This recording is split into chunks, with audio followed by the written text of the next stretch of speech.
আসসালামু আলাইকুম সবাইকে। আজকে কথা বলবো আপনারা যখন কোনো বাংলাদেশি ক্লায়েন্ট অথবা কোনো বাইরের কোনো ক্লায়েন্টের সাথে মিটিংয়ে যাবেন, তখন ক্লায়েন্টকে কিভাবে স্পিচ করবেন তার প্রজেক্ট সম্পর্কে এবং তাকে আপনি কিভাবে হেল্প করতে পারবেন, সেই টোটাল বিষয়টা আজকে আমরা আলোচনা করব।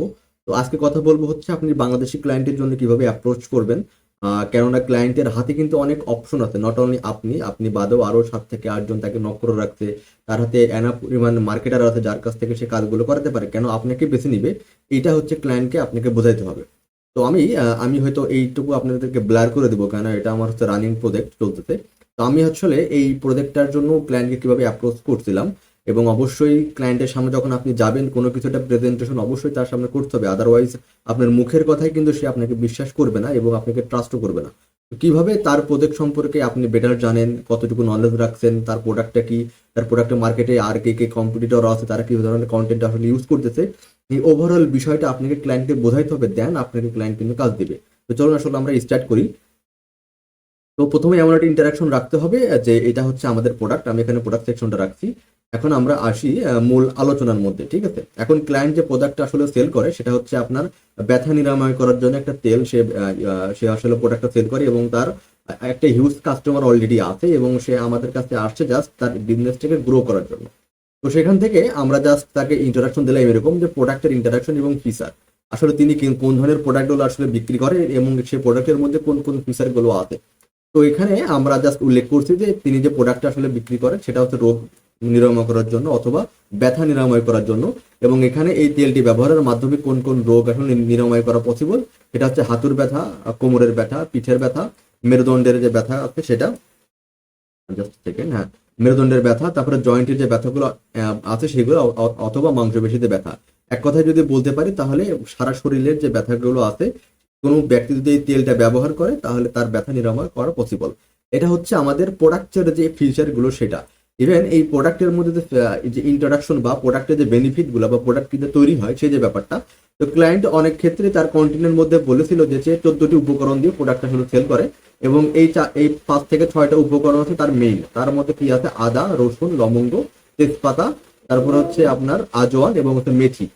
এটা হচ্ছে তার প্রোডাক্টের ইন্টারাকশন। আমি যে তার প্রোডাক্ট নিয়ে আসলে কাজ করব, সেই প্রোডাক্টটা আসলেই কোন কোন ম্যাটেরিয়াল দিয়ে তৈরি এবং সেই প্রোডাক্ট সম্পর্কে আমাকে কিন্তু এনাফ ধারণা থাকতে হবে। এই জন্য আমি ক্লায়েন্টকে অ্যাপ্রোচ করছি যে আপনার যে প্রোডাক্ট, সেই প্রোডাক্টের ক্ষেত্রে প্রোডাক্টের ফিচারগুলো হচ্ছে এইটা এবং প্রোডাক্টগুলো তৈরি করা হচ্ছে এই মেথড দিয়ে। এখন ক্লায়েন্টের মধ্যে আপনার ক্লায়েন্টের যে অডিয়েন্স সেগমেন্টটা আছে সেই অডিয়েন্স সেগমেন্টের কাছে আমরা কি প্রমিস করতেছি আমাদের কন্টেন্টের মাধ্যমে, এবং প্রিভিয়াসলি সেই অ্যাডগুলো যে চালিয়েছিল সেটার মাধ্যমে আমরা ক্লায়েন্ট কিভাবে বা আমাদের যে কাস্টমার আছে এই প্রোডাক্টের তাদেরকে আমরা হচ্ছে কিভাবে অ্যাপ্রোচ করতেছি। তো এখানে আমরা কিছু ক্লেম করতেছি, যেমন 3 সপ্তাহের মধ্যে ব্যথা নিরাময় করা পসিবল। তারপর হচ্ছে ব্যথা নিরাময় না হলে পুরো টাকাটাই তাকে ফেরত রিফান্ড করে দেওয়া হবে। তারা বাংলাদেশে হোম ডেলিভারিটা ফ্রি, এবং হচ্ছে মাত্র 300 টাকা ডিসকাউন্টে সীমিত সময়ের জন্য 300 টাকা ডিসকাউন্ট এখানে থাকতেছে, এবং এবং সম্পূর্ণ প্রাকৃতিক উপাদানে আমাদের এই প্রোডাক্টটা তৈরি করা হয়েছে।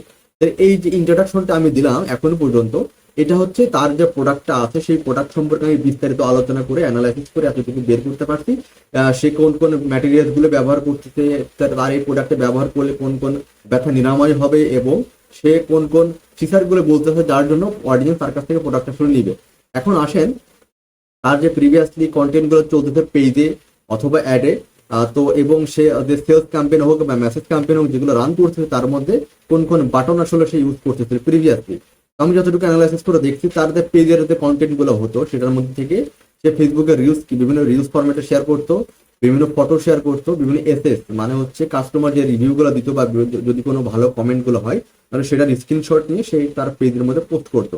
ইভেন কাস্টমার রিভিউ টাইপের কন্টেন্ট, লাইভ কাস্টমার রিভিউ টাইপের কন্টেন্ট, তাদের ফিডব্যাক, এবং তারা হচ্ছে এবং একটা ল্যাকিংস দেখছিলাম যে তার হচ্ছে পেজে কোনো ভিডিও পোস্ট আসলে ছিল না। লাস্ট জুন মাসের 4 তারিখে সে ভিডিও পোস্ট করছিল, তার বাদে সে এখন শুধুমাত্র সিঙ্গেল ইমেজ বা স্ক্রিনশট গুলো পোস্ট করতেছে। তো এখানে আমরা একটা তার রেড মার্ক দিছিলাম যে আমাদেরকে অবশ্যই ভিডিও কন্টেন্টের উপর ফোকাস করতে হবে। যেই কন্টেন্টটা দিয়ে আমরা অ্যাড চালাচ্ছি সেই সেম কন্টেন্টই অবশ্যই আমাদের পেজেও থাকতে হবে, যেহেতু অডিয়েন্স আমাদের পেজে একবার ভিজিট করতেও পারে প্রোডাক্টটা কেনার আগে আর কি।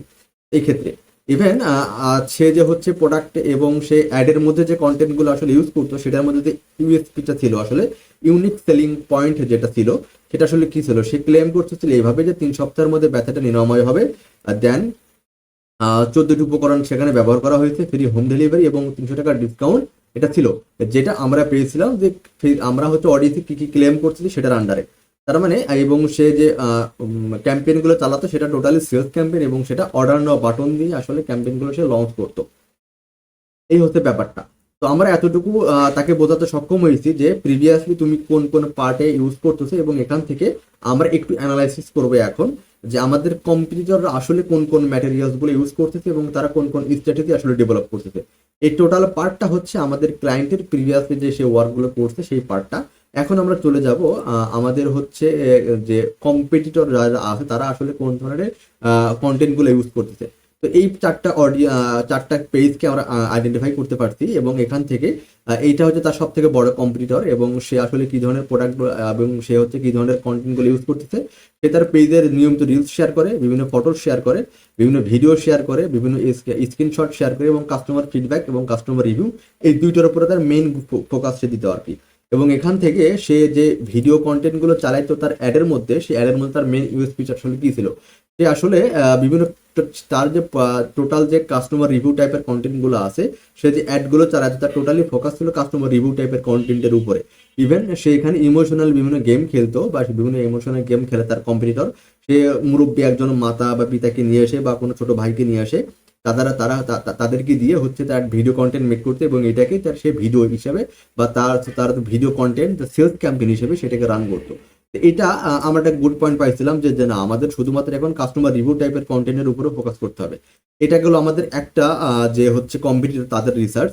আমরা পরবর্তীতে আমাদের আর একটা কম্পিটিটর আছে, সে আসলে কি ধরনের করতো, সে নিয়মিত লাইভে আসতো, ফেসবুক লাইভে তার যে রানিং যে ক্যাম্পেইনগুলো চলতেছে বা রানিং যে অডিয়েন্সগুলো আছে তাদের সাথে বিভিন্ন কোশ্চেন আসলে শেয়ার করতো, যেহেতু একটা ব্যথা নিরাময় প্রোডাক্ট এবং এই প্রোডাক্টটা মানুষ তো একটা সেন্সিটিভ একটা প্রোডাক্ট, তো মানুষের সাথে যত ইন্টারাকশন করা যাবে লাইভের মাধ্যমে হোক, বিভিন্ন কমেন্টের মাধ্যমে হোক, কমিউনিকেশন করে হোক, এইটার উপরে সে বিভিন্ন ফোকাস করতো, এই কম্পিউটার বিভিন্ন ফোকাস করে, এবং সে বিভিন্ন রিলস, ফটোস, ভিডিও এবং কাস্টমার রিভিউ টাইপের কন্টেন্ট আসলে শেয়ার করে। এবং তার যে অ্যাড চলে সেই অ্যাডের মধ্যে সে মেন ইউএসপি হিসেবে ইমোশনাল গেম যেটা বললাম এইটা খেলার চেষ্টা করে।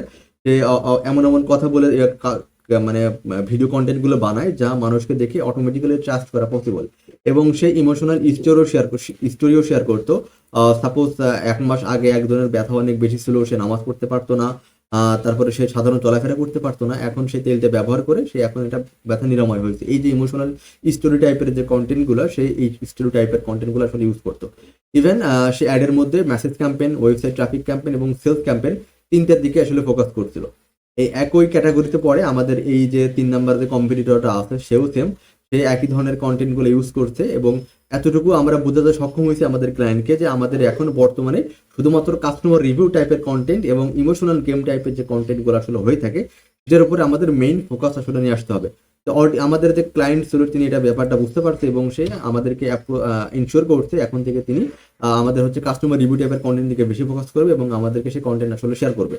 এখন আসি, আমরা হচ্ছে তার ল্যান্ডিং পেজ বেশ কিছু ল্যাকিংস পাইছিলাম, সেটা আসলে ডিসক্রাইব করার চেষ্টা করি।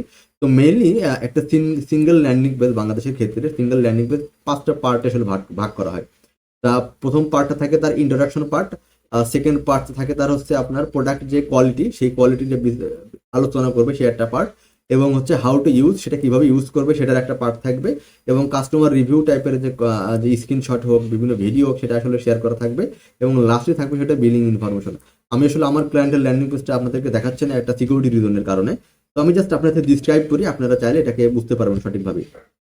এখন আমাদের যে 5টা পার্ট আসলে হচ্ছে যে কোনো হচ্ছে ল্যান্ডিং পেজের ক্ষেত্রে ইউজ করাটা বেটার, এবং শর্ট আকারে অনেকটা ডিপলি আলোচনা করা উচিত। বাট আমাদের যে ল্যান্ডিং পেজটা ছিল সেটা 9টা পার্টে আসলে ভাগ করা ছিল, ঠিক আছে। এক একটা পার্টের এক একটা নাম ছিল, যেমন হচ্ছে শরীরের ব্যথা আপনার জীবনকে যন্ত্রণার দিকে ঠেলে দিচ্ছে, হ্যাঁ, এই যে একটা কথা, এই কথাটা নিয়ে একটা ছোট একটা পার্ট ছিল। তারপর হচ্ছে ব্যথা কেড়ে নেয় আপনার প্রশান্তির জীবন, ঘুম, শান্তি ইত্যাদি যে কথাবার্তা আছে, এই একটা পার্ট ছিল।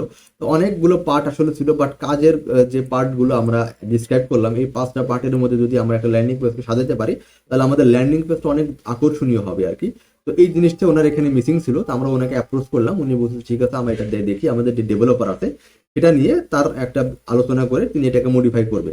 এখন তার যে প্রাইস সেকশনটা ছিল সেখানে একটা হিউজ পরিমাণে মিস্টেক ছিল। তিনি হচ্ছে আমাদের প্রত্যেকটা কন্টেন্টে প্রায় বলার চেষ্টা করছিল যে তার 300 টাকা ডিসকাউন্ট থাকবে প্রত্যেকটা প্রোডাক্টের উপরে। বাট আমরা যখন তার ল্যান্ডিং পেজটা ভিজিট করলাম তখন তার ল্যান্ডিং পেজে যে 200 ml প্রোডাক্টের প্রাইস ছিল হচ্ছে আপনার 1390 টাকা। তিনি সেটাকে কমিয়ে বর্তমানে প্রাইসে নিয়ে আসছিল হচ্ছে 890 টাকা। আর 400 ml এর যে প্রোডাক্টটা ছিল তার আগের প্রাইস ছিল 2780 টাকা, সেটাকে ডিসকাউন্ট করে আপনার হচ্ছে 1780 টাকা নিয়ে আসছে। তো তো এখানে কিন্তু গ্যাপ হিউজ, প্রায় 1000 টাকা এবং 7 থেকে 800 টাকার যে গ্যাপ ছিল, সরি 500 টাকা এবং হচ্ছে 1000 টাকার গ্যাপ। বাট আমরা কন্টেন্টে বলতেছি যে আমাদের এখানে দেখলাম, দেখেন আমরা প্রায় প্রত্যেকটা কন্টেন্টেই বলতেছি আমাদের 300 টাকা ডিসকাউন্ট দিচ্ছি, বাট আমার ল্যান্ডিং পেজ যখন আমরা আসতেছি, আমাদের অডিয়েন্স আসতেছে, তখন সেখানে সে 500 টাকা এবং 1000 টাকার যে গ্যাপ দেখতে পাচ্ছে। হ্যাঁ, তো এইটা আমরা ক্লায়েন্টকে অ্যাপ্রোচ করছি যে আমাদের এটা প্রবলেম হচ্ছে, এটা কেননা একটা মিস আন্ডারস্ট্যান্ডিং হবে অডিয়েন্সের সামনে, এটাকে যত দ্রুত সম্ভব আমাদেরকে সলভ করার চেষ্টা করতে হবে আর কি। তো এইভাবে হচ্ছে আমরা তার ফেসবুক পেজ, তার অডিয়েন্স, তার কম্পিটিটর, তিনি এখন কোন ধরনের কন্টেন্ট ইউজ করতেছে, তার প্রিভিয়াসলি কোন কন্টেন্ট কোন ধরনের ছিল, বর্তমানে তার কি ধরনের কন্টেন্ট আসলে করা প্রয়োজন। তো এই ধরনের ডিসকাশন নিয়ে আমরা ক্লায়েন্টের সামনে আমাদের স্পিচটা দিই এবং তাকে মোটিভেট করার চেষ্টা করি এবং তার ল্যান্ডিং পেজে কিছু ইস্যু আমরা ফাইন্ড আউট করে তাকে এটা সলভ করার চেষ্টা করি। তো এই ধরনের ব্যাপারগুলো নিয়ে বা এই ধরনের রিসার্চ নিয়ে যখন আপনি কোনো ক্লায়েন্টের সামনে আসলে যাবেন, তখন ক্লায়েন্ট অবশ্যই আপনাকে কাজ দিতে বাধ্য, কারণ ক্লায়েন্ট বুঝতে পারবে যে আপনি তার বিজনেসটা নিয়ে জাস্ট আজকে তার বিজনেস ম্যানেজার অ্যাকাউন্ট অ্যাক্সেস পেলেন, কালকে তার থেকে অ্যাড চালিয়ে দিবেন। ব্যাপারটা ইটস নট লাইক দ্যাট। আপনাকে অবশ্যই তার বিজনেস সম্পর্কে বুঝতে হবে, তার প্রোডাক্ট সম্পর্কে বুঝতে হবে, তার অডিয়েন্সের ইমোশনটা বুঝতে হবে। দেন আপনি যখন কাজে নামবেন তখন অবশ্যই একটা গুড রেজাল্ট তাকে এনে দেওয়ার চেষ্টা করবেন। এইভাবে যদি আপনারা কোনো বাংলাদেশি ক্লায়েন্টের ক্ষেত্রে ডকুমেন্ট ফাইল রেডি করে নেন, তাহলে অবশ্যই, এবং এইভাবে তাকে যদি স্পিচ করেন, তাহলে অবশ্যই তাকে আপনি কাজ অবশ্যই আপনাকে দিবে। তো আমি আশা করি আপনার ব্যাপারটা বুঝতে পারছেন। তো আজকে এই পর্যন্ত, সবাই ভালো থাকবেন, ধন্যবাদ।